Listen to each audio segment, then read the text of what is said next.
There are truths that live in the silence of men. Not because they are meaningless, but because they are too meaningful to be spoken out loud. Because in a world where vulnerability is mistaken for weakness, and silence is rewarded as strength, there are emotions men bury so deep that even they forget where they hid them. Carl Jung once said, "What you resist not only persists, but will grow in size." And what most men resist is the very thing that shapes their destiny from the shadows. This is not a video about surface-level psychology. This is a descent into the forgotten corridors of the male psyche, the dark spaces Jung called the shadow. The places where men keep feelings they can't name, not because they don't feel them, but because they've been taught to feel ashamed for feeling anything at all. Let's begin, not with words, but with silence. The kind that fills a man's chest when he lays in bed, staring at the ceiling at 2 a.m., and wonders why he feels so far from himself.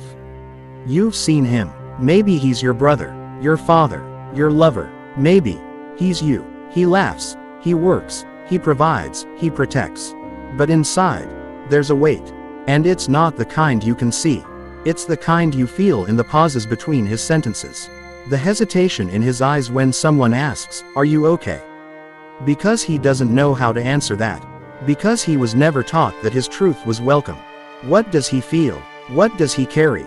The first thing is the ache of invisibility. Men are not as unshakable as they seem. In fact, many of them are silently begging to be seen.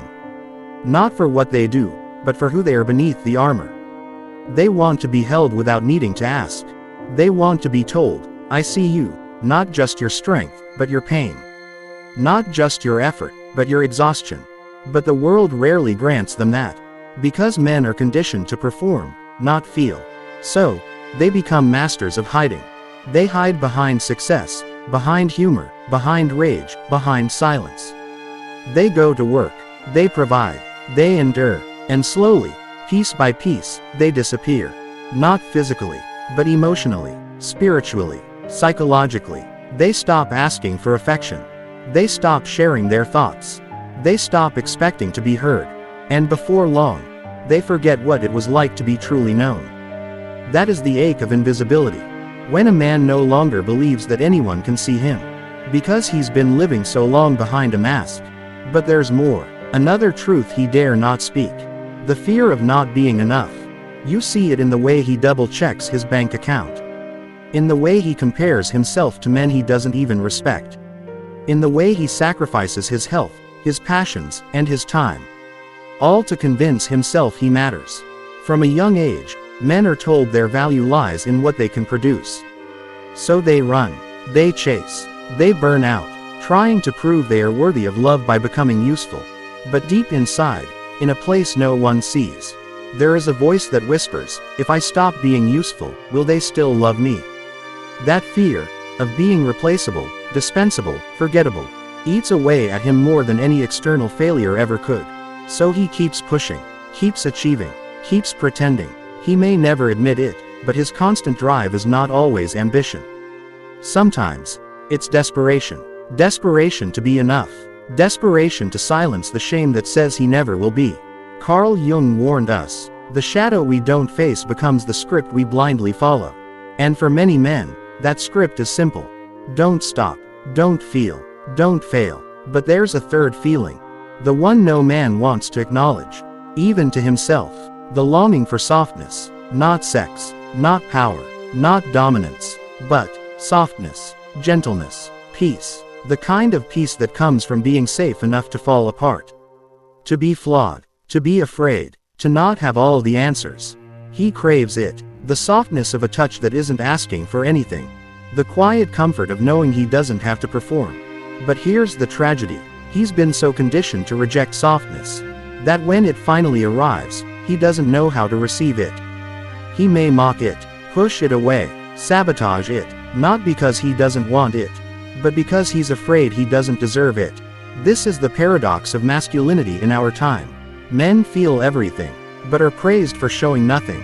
They want intimacy, but fear vulnerability will emasculate them. They crave softness, but armor themselves in hardness. And so, they suffer. Not loudly, but quietly. Not visibly, but deeply. Carl Jung knew that whatever is repressed, festers. Whatever is unacknowledged becomes a prison. And men today, more than ever, are imprisoned by their own silence. But this isn't just their fault. It's ours, as a society. Because we told boys to man up before they even knew what being a man truly meant. We taught them to suppress before we taught them to express. We rewarded toughness, but punished tenderness. We made them believe that to cry was to collapse, that to break was to be broken, that to feel was to fail.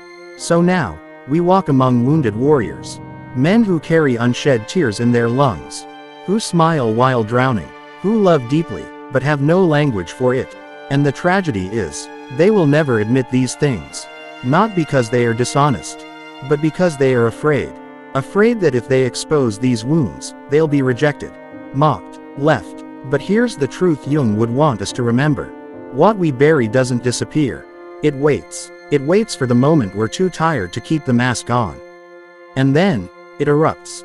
Through addiction, through anger, through numbness, through silence so thick, it chokes every relationship we touch. So maybe it's time to break the generational curse of emotional isolation. Time to tell men they're allowed to feel. Time to remind them that their hearts are not liabilities, they're compasses. That they are allowed to say, I feel invisible, I feel like I'm not enough, I long for softness. And if you're a man watching this is your reminder. You do not have to carry it all alone. You were not born to be a fortress. You were born to be human. To feel, to connect, to breathe, deeply, and without shame.